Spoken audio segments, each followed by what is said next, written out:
오늘 말씀의 제목은 주님께서 가르쳐 주신 기도입니다. 지난 시간에 예수님께서 이 바리새인 서기관들의 기도가 그 동기가 올바르지 못하다. 하나님 들으시라고 하는 기도가 아니고 사람 들으라고 하는 기도다. 그래서 일명 외식하는 기도다. 그렇게 책망을 하셨어요. 그러면서 기도는 어떻게 하는 것이라 말씀하셨죠? 골방에 들어가서 오직 하나님 아버지께, 오직 하나님만을 향해서 기도해야 된다. 그렇게 말씀을 하셨고, 또 그것이 오늘 우리에게도 동일하게 적용이 되는 말씀입니다. 그러고 나서 이제 주님께서는 하나님 아버지께 기도를 하는데 어떻게 기도해야 되는가에 대해서 알려주시는 그런 말씀입니다. 그것이 우리가 매 주일마다 고백하는 주기도문입니다. 주기도문은 영어로 말하면 The Lord's Prayer라는 뜻인데, 말인데, 해석을 하면 주님의 기도잖아요. 주님의 기도. 근데 이 기도문은 주님 자신을 위한 기도가 아니고 당시의 제자들을 위한 기도였고, 또 오늘날 우리들을 위한 기도이기 때문에 주님의 기도라고 해석은 되지만 주님께서 가르쳐 주신 기도라고 이렇게 해야 정확합니다. 그래서 주님께서 가르쳐 주신 기도이니까 그야말로 이게 모범 기도문이라고 할 수가 있습니다. 이 기도보다 더 좋은 기도가 있을까? 단언컨대 저는 없다고 생각합니다. 가장 좋은 기도문이 주기도문이에요. 오늘날 많은 성도들이 기도를 하는데 이 기도를 어떻게 해야 하는지를 잘 모르고 자기 생각에 옳은 대로 기도하는 분들이 많습니다.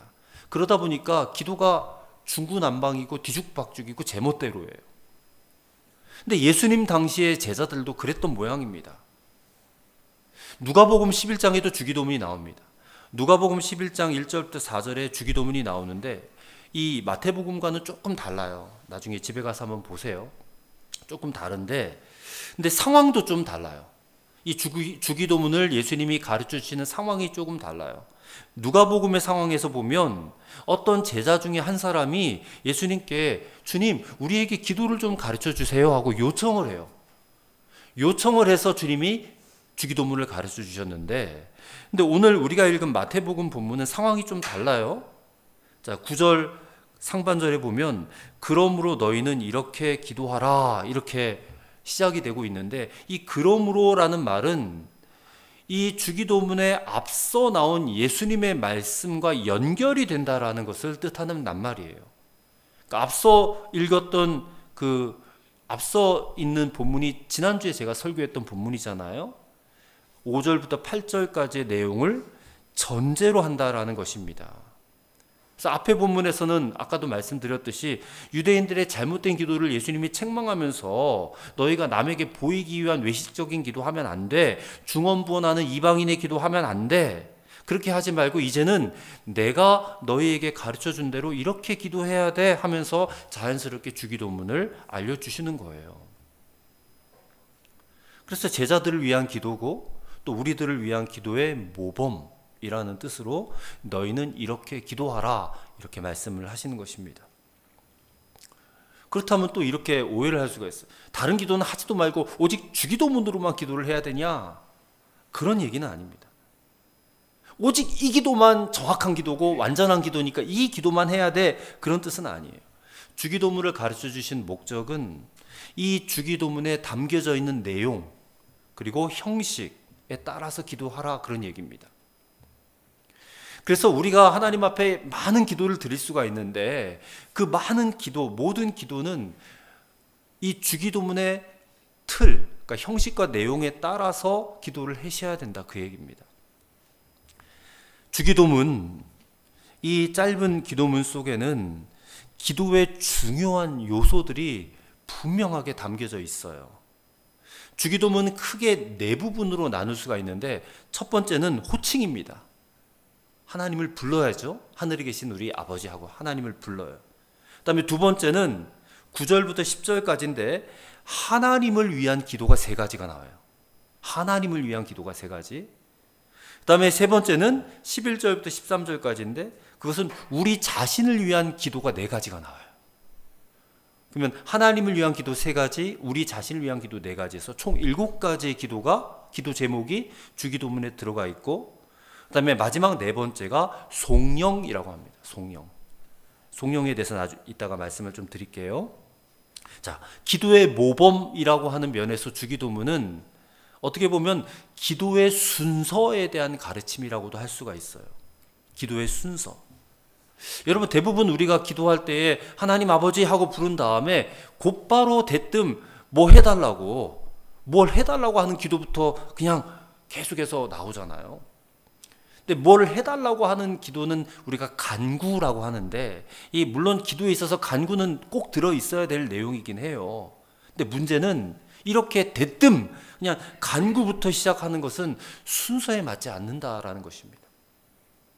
뿐만 아니라 더 큰 문제는요, 아예 기도가 처음부터 끝까지 이 간구, 그냥 뭘 해달라고만 하는 그런 기도를 시작해서 끝까지 마치는 경우가 많다는 거예요. 아이들이 부모에게 뭐 맡겨놓은 것 달라고 하는 것처럼 그렇게 그냥 처음부터 끝까지 달라 하는 기도예요. 사실 아이가 부모에게 뭘 달라고 할 때, 물론 아주 어린 아이면 뭐 부모에 대한 감사하는 마음이 물론 있겠습니까? 근데 뭐 우리 예언이 정도 큰 자녀이면 이제 부모에 대해서, 그럼 부모의 은혜에 대해서 좀 감사할 수 있는 그런 고마운 마음이 있어야 되지 않겠어요? 우리 영훈이도 마찬가지고. 근데 10대가 이제 넘어가고 한 20대 가까이 되면 그런 좀 감사한 마음으로 부모에게 요청을 할 수가 있어요. 그리고 요청을 하더라도 뭔가 좀 겸손한 마음으로, 정말 고맙고 겸손한 마음으로 그렇게 구해야 되지 않겠습니까? 근데 하나님께도 마찬가지예요. 간구하는 게 필요하지만 그 간구에 앞서서 우리가 먼저 하나님 앞에 드려야 될 기도의 내용이 있다라는 거예요. 그래서 기도에는 순서가 중요해요. 순서가. 근데 이 주기도문이 그 기도의 순서를 가장 잘 이렇게 정리를 해놓은 기도다라는 겁니다. 그래서 제일 먼저 첫 번째로는 하나님의 이름을 불러야 되잖아요. 하나님의 이름. 자, 우리가 주기도문 할 때 처음에 뭐라고 부르죠? 하늘에 계신 우리 아버지여 하고 하나님의 이름을 불러요. 이것은 기도의 대상이 누구인가를 분명히 하는 것이에요. 우리가 처음에 부를 때에 하나님의 이름을 안 부르고 다른 신이나 다른 사람의 이름을 부르면 안 된다는 거예요. 천주교에서는 몰라요. 다 대부분의 기도가 그런 건 아니겠지만 처음 호칭을 하나님을 안 부르고 은총이 가득하신 마리아여 하고 불러요. 그럼 그 기도가 지금 제대로 된 기도입니까? 제대로 된 기도가 아니죠. 우리의 기도를 들으시는 대상은 하나님이지 마리아가 아니잖아요. 또 어떤 성자, 성인이 아니잖아요. 다른 신의 이름을 불러서도 안 되죠. 그렇지 않겠습니까? 하나님의 이름을 불러야 돼요. 우리의 기도를 들으시고 우리의 기도에 응답하실 분은 오직 하나님 한 분밖에 없어요. 하나님만 우리의 기도를 응답하실 수 있어요. 근데 뭐 진짜 우리가 직접 하나님께 말씀드리기에는 거리감이 있으니까 천주교에서는 마리아의 이름을 먼저 부르는 것 같아요. 그리고 마리아의 이름을 부르고 그분에게 청탁을 하면 마리아가 예수님의 육신의 어머니니까 예수님에게 그냥 잘 말해가지고 우리의 기도를 더 잘 들어준다. 뭐 이런 식으로 접근을 해요. 그들은. 근데 우리 하나님은 그런 하나님이 아니에요. 무슨 누군가를 통해서 청탁을 해야지만이 들어준 하나님이 아니고, 또 말을 많이 해야지만이 그렇게 들어준 하나님도 아니고, 그래서 우리가 하나님 아버지라고 분명히 우리 기도의 대상을 분명하게 하는 것이 바로 첫 번째, 하늘에 계신 우리 아버지여라고 이렇게 부르는 것입니다. 하늘에 계시다라는 표현은 실제로 물론 하늘에 계시죠. 근데 하나님은 이 땅에도 우리의 마음속에도 거하시기 때문에 하늘에 계시다라고 표현한 것은 유대인들의 그 하늘을 굉장히 경외하는 어떤 그런 표현의 부분이에요. 그건 그런 식으로 이해를 하시면 되겠고, 무엇보다도 우리가 하나님을 아버지라고 부르는 것은 이보다도 더 가까울 수 없는 그런 관계다라는 그런 의미를 또 담고 있어요. 그래서 하나님 아버지의 이름을 먼저 불러야 되고요. 그 다음에 두 번째로는 하나님의 이름을 위한 기도. 자, 나 자신보다 하나님을 위한 기도를 먼저 해야 되는데 그 첫 번째 기도가 뭐예요? 하나님의 이름이 거룩해 하게 되기를 바라는 그런 기도를 드려야 된다. 그래서 이름이 거룩히 여김을 받으시오며 이렇게 기도하는 거예요. 하나님의 이름은 너무나도 거룩한 이름이에요. 그래서 유대인들은요, 성경을 읽다가 하나님이라는 단어가 나오면 읽지 않았대요. 너무 거룩한 이름이래 가지고요, 하나님이라는 그 단어가 나오면 그냥 일어나서 하나님께 절을 하고 읽지는 않고 그렇게 해서 성경을 계속 읽어 나갔다고 그렇게 합니다. 근데 우리는 하나님의 이름을 마음껏 불러도 상관없어요. 마음껏 불러도 상관없습니다. 하나님의 이름을 망령되이 부르면 안 되죠. 망령되이 부르면 안 되지만 하나님의 이름을 존귀하게 영광을 돌리기 위해서 부르는 것은 얼마든지 불러도 상관이 없어요. 그래서 그분의 이름이 영광을 받으시도록, 높임을 받으시도록 존중받아야 될 그런 이름이시다라는 의미로 이름이 거룩히 여김을 받으시오며 이렇게 우리가 불러드리는 겁니다. 그 다음에 세 번째는 하나님의 나라를 구하는 기도를 드려야 돼요. 하나님의 나라. 그래서 나라가 임하시오며, 우리 주기도문을 할 때 나라이 임하시오면데 좀 이거는 옛날 표현이에요. 근데 오늘 현대적인 표현으로 하면 나라가 임하시오며 이게 맞습니다. 그래서 이 나라, 하나님의 나라라는 것은 어떤 뭐 정치적인 체계나 어떤 공간을 의미하는 것은 아니에요. 하나님의 나라는 바로 하나님의 주권을 의미하는 겁니다. 좀 어려운 말이지만 하나님의 주권이라는 것은 하나님이 다스리신다라는 거잖아요. 하나님이 다스리신다. 대한민국은 민주주의 국가잖아요. 민주주의는 백성이 다스린다라는 뜻인데 하나님의 나라는 하나님이 다스리는 나라예요. 그래서 하나님의 주권이 이루어지는 나라, 실현되는 나라가 하나님의 나라. 그래서 이 땅이, 우리나라가, 온 세계가 하나님이 다스리시는 나라가 되게 해 주옵소서라는 기도가 나라가 임하시오며 이 기도라는 거예요. 하나님에게는 무한한 권세가 있잖아요. 무한한 능력이 있어요.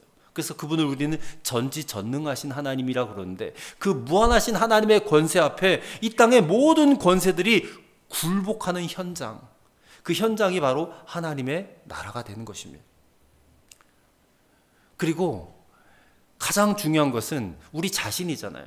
우리 자신이 하나님의 권세, 하나님의 그 능력 앞에 우리 자신이 굴복해야 되는데 사실 우리의 삶을 돌아보면 우리가 하나님께 굴복하지 않고 반항할 때가 너무 많잖아요.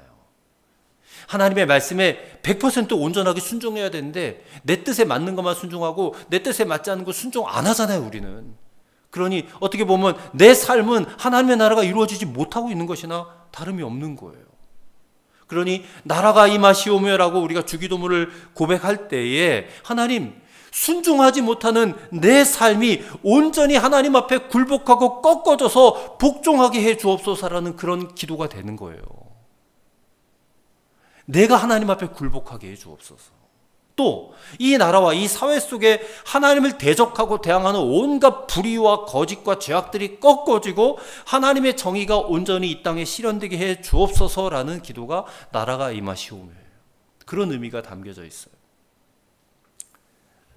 그 다음에 기도해야 될 내용은 하나님의 뜻이 이루어지기를 구하는 거예요. 자, 뜻이 하늘에서 이루어진 것 같이, 이룬 것 같이 땅에서도 이루어지이다 이렇게 기도를 합니다. 아무리 우리가 많은 기도를 해도 내 뜻만 이루어지기를 구하는 기도라면 그것은 의미가 없어요. 제대로 기도했다라고도 할 수가 없어요. 우리는 기도할 때 내 뜻을 이루어 달라고 기도해서는 안 됩니다. 오직 누구의 뜻이 이루어지게 해달라고 그래야 돼요? 하나님의 뜻이 이루어지게 해달라고. 왜냐하면 우리가 앞서 하나님의 나라를 구했잖아요. 하나님의 나라는 하나님의 주권이 하나님의 통치가 이루어지는 나라라고 그랬는데 그 하나님의 나라라면 당연히 누구의 뜻이 이루어져야 맞습니까? 하나님의 뜻이 이루어져야 맞아요. 근데 우리는 자꾸 반항하잖아요. 내 뜻을 이루어달라고, 내 뜻을 관철시켜달라고 기도하잖아요. 그러니 그 기도가 얼마나 잘못된 기도입니까? 하나님의 뜻이 이루어달라고. 내 삶을 하나님께서 주장하셔서 내 삶을 통해서 하나님의 뜻이 이루어지게 해달라. 이런 기도는 너무나 좋은 기도죠. 정확한 기도죠. 근데 우린 자꾸 아이들처럼 하나님 내가 원하는 걸 해주셔야 되잖아요. 내가 이런 걸 원하는데 하나님 내가 하나님을 믿었으니까 하나님 이런 것들 이루어 주셔야 되지 않겠습니까? 자꾸만 우리는 그런 기도를 한다는 거예요. 그래서 대부분의 우리의 기도가 쓰레기통에 들어가고 응답이 되지 않는 이유가 바로 거기 있어요. 내 뜻을 관철시키려는 기도를 자꾸만 올려드리기 때문에 그래요. 그래서 하늘에서 하나님의 뜻이 이루어진 것처럼 땅에서도 이루어지도록 기도하는 것은 결국 내 뜻을 관철시키려는 이기심을 꺾고 하나님의 뜻 앞에서 겸손하게 굴복하게 해달라, 그런 기도가 바로 이 기도라는 것입니다. 그래서 하늘에서 이루어진 것처럼 땅에서도 이루어지이다. 하나님의 뜻을 위한 기도를 드린 다음에, 자, 그 다음에 이제 우리 자신을 위해서 올려드리는 기도가 있어요. 자, 그 첫 번째 기도가 뭐냐? 놀랍게도 일용할 양식을 구하는 기도. 일용할 양식을. 오늘 우리에게 일용할 양식을 주시옵고, 이렇게 기도합니다. 자, 대표적으로 먹는 양식을 구했지만 이 기도는 먹는 것뿐만 아니라 우리의 이 생존을 위한 모든 것, 거기는 입는 옷도 있고 집도 있고 뭐 차도 있고 뭐 다 있을 수 있는 것 아니에요. 우리의 생활, 생존을 위해서 필요한 모든 것을 하나님께서 공급해 주시기를 기도하는 거예요. 내가 열심히 해서 내가 거둔 게 아니라 이 모든 것들, 거기는 우리의 물질, 돈도 들어가요. 월급도 들어가요. 근데 그런 월급도 하나님께서 나에게 공급해 주시는 것이지 내가 열심히 수고했기 때문에 내 거야, 이게 아니라는 거예요. 하나님이 주시는 거다. 이게 일용할 양식을 주시옵고라는 기도에 포함이 되는 거다라는 겁니다. 근데 여기서 우리가 한 가지 알아야 될 사항은, 우리가 매주마다 암송하는 주기도문은 오늘날 우리에게 일용할 양식을 주옵시고 이렇게 했잖아요. 근데 오늘날이 아니라 오늘 본문은 뭐라고 돼 있어요? 오늘이라고 돼 있어요. 오늘날 하면 이게 조금 범위가 넓어지는 그런, 우리가 살아가고 있는 이 현대 시대를 오늘날 이렇게 표현을 하잖아요. 근데 그게 아니라 오늘이라는 거예요. 오늘. 이게 정확한 번역이에요. 오늘. 이 오늘이라는 것은 바로 오늘 한 날이에요. 24시간 오늘 한 날을 말하는 거예요. 그러니까 오늘 하루 우리에게 필요한 양식을 우리에게 주옵소서. 꼭 필요한 하루분의 양식. 그러니까 이것은 무엇을 의미하냐? 주님께서 너희 욕심을 가지고 구하지 말라는 거예요. 욕심껏 구하지 말라.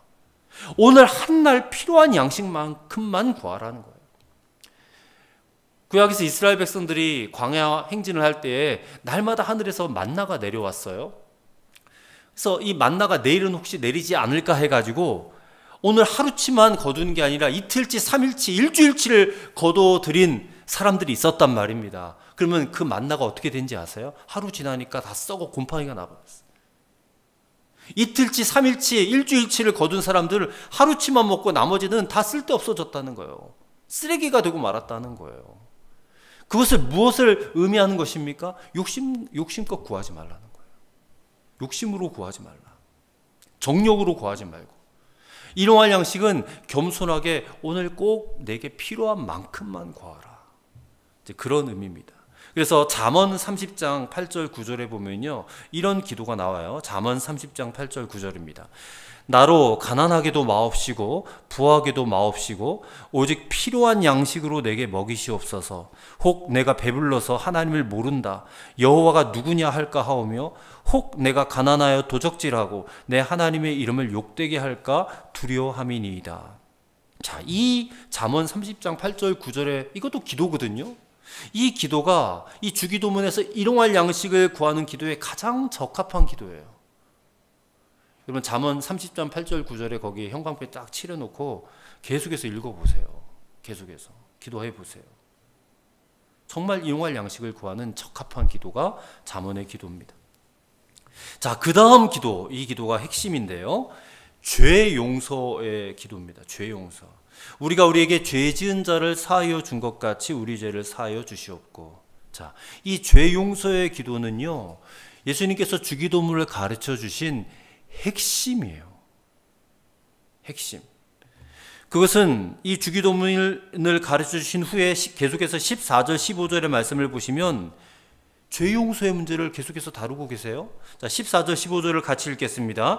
너희가 사람의 잘못을 용서하면 너희 하늘아버지께서도 너희 잘못을 용서하시려니와 너희가 사람의 잘못을 용서하지 아니하면 너희 아버지께서도 너희 잘못을 용서하지 아니하시리라.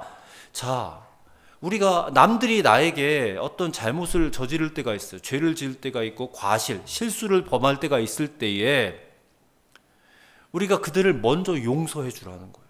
그러면 하나님께서도 우리의 과실을 용서해 주신다는 거예요.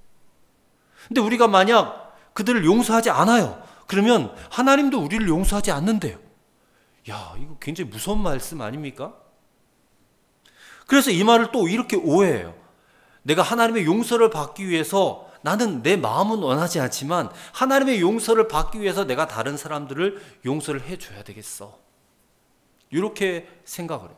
그래서 하나님께 용서받는 어떤 조건으로 다른 사람을 용서한다. 이렇게 생각을 하면 안 된다는 거예요. 이게 그런 얘기가 아니에요. 하나님, 내가 나한테 잘못한 아무개 용서했잖아요. 그러니 하나님도 이제 내 죄 용서해 주셔야 돼요? 이렇게 되면 안 된다는 거예요. 이게 그런 얘기가 아닙니다. 이 구절은요, 나 자신이 도저히 용서받을 수 없는 죄인임에도 불구하고 이 정말로 벌레만도 못한 죄인이 내가 하나님의 용서를 받았다는 그 사실을 깨닫게 된다면 반드시 남을 용서할 수 있게 된다라는 뜻이에요. 그래서 이 사실을 설명하시기 위해서 마태복음 18장에 가서 보면 1만 달란트 탕감받은 종의 이야기가 나오잖아요. 1만 달란트 탕감받은 종이 바로 우리인데 1만 달란트는 어마어마한 돈이에요. 거의 조 단위 돈이에요. 조 단위. 물론 그만큼의 어떤 비유를 하신 거는 우리가 받은 이 죄 용서의 죄값이 얼마나 큰 거를 우리가 알만한 측량으로 수치로 하기 위해서 1만 달란트라고 예수님이 예를 든 것이지. 근데 그만한 탕감을 받은 우리가 겨우 100데나리온 나에게 빚진 자를 탕감해 주지 못해요. 우리는. 그 비유가 마태복음 18장에 나온단 말입니다. 그러니 얼마나 잘못된 거냐. 그만한 죄를 용서받은 건데 왜 다른 사람의 용서, 요만한 죄도 용서를 해주지 못하냐.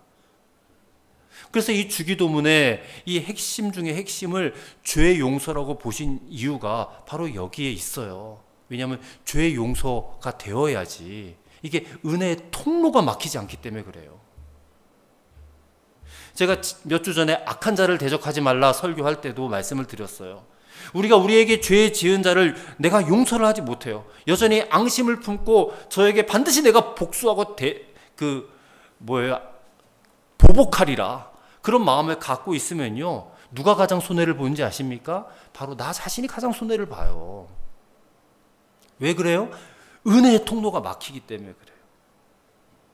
내가 어떤 사람에 대해서 앙심을 품고 용서를 하지 못하고 있으면 내 마음속에는 뭐가 계속 있어요? 분노가 계속 있고 미움이 계속 있고 앙금이 계속 있어요. 그러면 이게 쌓이고 쌓이다 보면 결국에는 그냥 물이 이게 통로가 확 뚫려야지만이 물이 갈 수가 있는데 꽉 막혀가지고요. 새로운 은혜가 공급이 되질 않아. 아무리 교회 와서 예배를 드리고 말씀을 들어도 은혜를 받지를 못해요. 은혜를.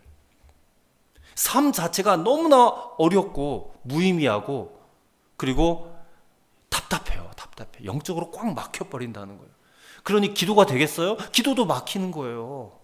기도가 막히면 어떻게 되는 거예요? 하나님과 나와 이 호흡이 단절되는 건데 기도하려고 눈만 감으면 그 원수 같은 인간 얼굴이 떠오르고 분노가 치밀어서 기도가 안 된단 말이에요. 하나님과의 관계도 단절돼요. 그러면 이게 어떻게 신앙생활이 엉망이 되지 않겠느냐. 근데 반대로 용서를 해요. 1만 달란트 탕감 받았어 나. 100데나리온 나에게 빚진 자, 용서해 줘야지. 용서해 줘야지. 그렇게 해서 분노를 다 풀어버리면 그러면 은혜의 통로도 확 뚫리게 되지 않겠어요? 닫혔던 기도의 문도 확 열리지 않겠어요? 하나님과의 관계도 시원하게 뚫리지 않겠어요? 이게 그렇게 돼야 돼. 그래야지 이 신앙생활에 신바람이 나는 거지. 결국 예수님께서는 주기도문을 통해서 너희가 인간관계 속에서 이 막힌 관계가 있어서는 절대 안 된다. 그게 곧 하나님과의 관계로도 이어지기 때문에 그렇다. 이게 기도생활과 신앙생활을 좌우한다. 이것을 가르쳐 주시기 위해서 주기도문에 이 죄 용서에 대한 부분을 핵심으로 넣어두신 것이고 14절 15절에 부연 설명을 하신 거예요. 이것을 꼭 기억하실 수 있기를 바랍니다. 그 다음에는 시험에 들지 않게 위한 기도예요. 우리를 시험에 들게 하지 마옵시고, 시험에 들지 않게 해달라는 기도는 시험에 들 때가 있다는 것 아니겠습니까? 근데 그 시험을 누가 준다는 거예요? 하나님이 시험을 줍니까? 야고보서에 보면 1장 13절에 하나님은 친히 아무도 시험하지 않으신다 그랬어요. 그러면 우리가 또 창세기 그 모리아산 이야기가 하나님께서 이삭을 데리고 올라가서 번제로 바치라고 시험했잖아요. 그 시험은 영어로 말하면 테스트고, 테스트. 믿음의 시험이고, 여기서 말하는 시험은 테스트가 아니라 영어로 말씀드려 죄송하지만 템테이션이에요. 템테이션. 이거 유혹입니다. 미혹. 죄에 걸려 넘어뜨리기 위해서, 믿음에서 떠나가기 위해서 그렇게 자꾸 달콤한 말로 유혹하는 거 있잖아요. 그거는 마귀가 주는 시험이에요. 그래서 시험에는 두 가지 종류가 있다. 하나님이 주는 테스트가 있고 마귀가 주는 템테이션이 있다. 그래서 이 마귀가 주는 시험에 걸려 넘어지지 않게 하기 위해서 우리를 지켜주세요 하는 기도가 시험에 들게 하지 마시옵고 라는 기도라는 것이에요. 그리고 그 다음 기도가 뭡니까? 다만 악에서 구하시옵소서. 이거 역시도 마귀의 공격이 있으니까 그 마귀의 공격에서부터 우리를 보호하고 지켜달라는 그런 간구예요. 여러분, 이 세상에 우리의 눈과 귀를 자극하고 유혹하는 것들이 얼마나 많은지 몰라요. 또 우리의 마음 속에서는 얼마나 많은 욕망들이 꿈틀대고 있어요. 아무 생각 없이 살다가는요, 마귀가 주는 유혹들, 시험들에 다 넘어질 수밖에 없어요. 베드로 사도는 너희 대적 마귀가 우는 사자같이 삼킬 자를 찾으려고 지금도 그냥 눈을 부릅뜨고 있다라고 그렇게 말씀하지 않았어요? 정말 하나님께서 우리를 지켜주시라고 기도하지 않을 수가 없는 것입니다. 그리고 나서 이제 마지막 송영이에요. 나라와 권세와 영광이 아버지께 영원히 있사옵나이다. 자, 이 송영이라는 것은 찬양이에요. 찬양. 일종의 찬양. 이 주기도문 첫 부분에 하나님께 영광을 돌리면서 시작을 했잖아요. 그리고 나서 이제 맨 마지막에 한 번 더 하나님의 이름, 나라와 권세와 영광을 찬양하는 거예요. 마치 예배 시간에 이게 예배가 다 끝날 때 우리가 축도하면 우리 교회는 성가대가 없으니까 그냥 후주를 치지만 성가대가 마지막에 찬양을 딱 한단 말이에요. 그것을 송영이라고 그래요. 송영. 영어로 독솔로지라고 하는데 이 송영을 통해서 마지막으로 하나님 영광을 받으세요 하고 찬양을 하는 거예요. 찬양. 그래서 나라와 권세와 영광이 아버지께 영원히 있습니다 라고 찬양을 올려드리고 아멘하고 끝났는데, 자, 한 가지 우리가 암송하는 그 주기도문에는 대개라는 말이 있어요. 그리고 이따가 부를 찬송에도 대개라는 말이 나오는데 이 대개라는 말이 무슨 뜻일까? 대개. 이게 중국어 성경을 번역한 것을 그대로 썼기 때문에 그렇다고 하더라고요. 중국어 성경에 대개라는 말이 나오거든요. 그걸 한글로 그대로 번역을 했어요. 근데 이 대개라는 말은 본래 우리말의 뜻은 뭐예요? 대체로 아니면 대부분 이런 뜻이잖아요. 근데 여기서는 대체로 대부분 그런 의미가 아니고 헬라어 원문에 보니까 호티라고 되어 있거든요. 호티가 무슨 뜻이냐면 왜냐하면 이라는 뜻이에요. 왜냐하면. 영어로 because, for 이런 뜻인데, 그래서 이 마지막 송영 부분을 정확하게 번역하면 이렇게 번역을 할 수가 있어요. 우리를 시험에 들게 하지 마옵시고 다만 악에서 구하시옵소서. 왜냐하면 나라와 권세와 영광이 아버지께 영원히 있기 때문입니다. 이렇게 번역이 돼야 정확한 번역이에요. 그래서 우리가 대개 하면 왜냐하면을 떠올리시면 돼요. 왜냐하면. 그리고 나서 맨 마지막에 아멘 하죠. 아멘. 아멘이 무슨 뜻일까요, 여러분? 이게 히브리 말이에요. 아멘이 히브리어인데 아멘은 진실로라는 뜻입니다. 진실로. 진실로 그렇게 되기를 바랍니다. 이런 뜻입니다. 그래서 목사가 앞에 설교할 때 그 말씀이 내게 딱 은혜가 돼요. 그러면 여러분 아멘 하시잖아요. 그 말씀 그대로 내게 이루어지게 해 주옵소서. 그런 의미예요. 누군가 기도할 때 아멘 하잖아요. 그 아멘도 마찬가지. 그 기도에 제가 동의합니다. 그 기도대로 되기를 바랍니다. 그런 의미로 아멘 하는 겁니다. 여러분 자신이 기도한 다음에 아멘 하는 것도 제가 기도한 대로 그대로 되기를 원합니다. 그런 뜻이에요. 그래서 기도에는 꼭 반드시 아멘이 들어가야 완전한 기도가 될 수 있다라는 것입니다. 여러분 누가복음 11장 주기도문 나온다고 그랬죠. 거기 11장 1절에 보면 제자들이 주님께 기도를 가르쳐 주세요 하고 말을 했어요. 근데 기도를 가르쳐 달라고 그랬지 기도에 대해서 가르쳐 주세요라고 안 했단 말이에요. 우리도 마찬가지. 우리가 지금까지 설교를 통해서 성경 공부를 통해서 기도에 대해서는 참 많이 배워요. 책도 되게 많아요. 기도에 관한, 기도에 대한, 기도를 설명한 책들은 너무너무 많아요. 그런 책을 보면서 우리가 배우긴 해요. 근데 기도는 절대 이론으로 되는 게 아니에요. 여러분 기도에 대해서 더 이상 배울 것도 없어요. 배우지 마시고 그냥 기도를 하세요. 기도의 이론 아무리 많이 알아도 내가 실제로 기도를 안 해버리면 아무 소용이 없다는 거예요. 그러니까 기도에 대한 책들을 사다가 모아놓지 마시고 그냥 기도를 하세요. 하시면 돼요. 기도는. 그래서 이 사실을 알았던 제자들도 우리를 기도를 가르쳐 주세요 그랬지 기도에 대해 가르쳐 달라고 하지 않았단 말이에요. 예수님도 기도에 대해서 가르치신 게 아니라 기도를 가르치신 거예요. 실제로 할 수 있는 기도. 이제 여러분 결론입니다. 여러분 한 번은 들어보셨을 법한 그런 기도문인데요. 우루과이 한 성당에 있는 벽에 기록되어져 있는 기도문이 있어요. 아주 유명한 기도문인데 이게 기도문의 제목이 뭐냐면 반성하는 주기도문이라는 제목입니다. 반성하는 주기도문이라는 이런 기도문인데요. 들어보십시오. 하늘에 계신 이라 하지 말라. 세상 일에만 빠져 있으면서 우리라고 하지 말라. 너 혼자만 생각하며 살아가면서 아버지여 하지 말라. 하나님의 아들 딸로 살지도 않으면서 이름이 거룩히 여김을 받으시오며 하지 말라.